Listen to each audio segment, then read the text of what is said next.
Dans le Nord, les habitants de Lille vont devoir apprendre à lever le pied d'ici au mois d'octobre. Oui, 88% des rues de la ville, à l'exception donc des grands axes, vont passer à 30 km/h au lieu de 50. Objectif, diminuer les accidents et rendre l'air plus respirable. Les services municipaux sont en train de changer tous les marquages au sol et les panneaux de signalisation, même s'il faudra sans doute plus que ça pour bouleverser les habitudes. Lionel Gougelot.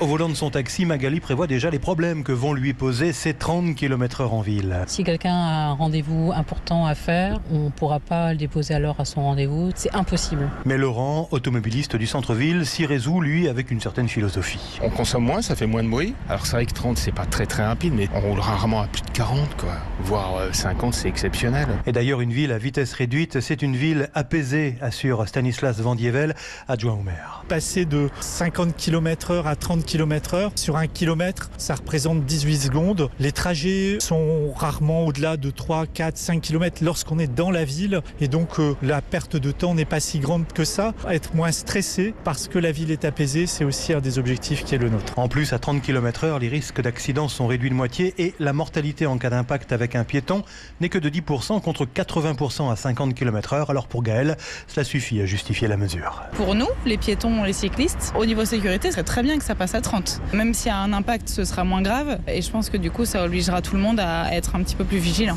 Après, est-ce que tout le monde va le respecter ? Ça, je pense pas. Mais dans ces cas, il y aura des contrôles et des verbalisations. Après toutefois, une période d'information et de sensibilisation. Lille, Lionel Gougelot, Europe 1.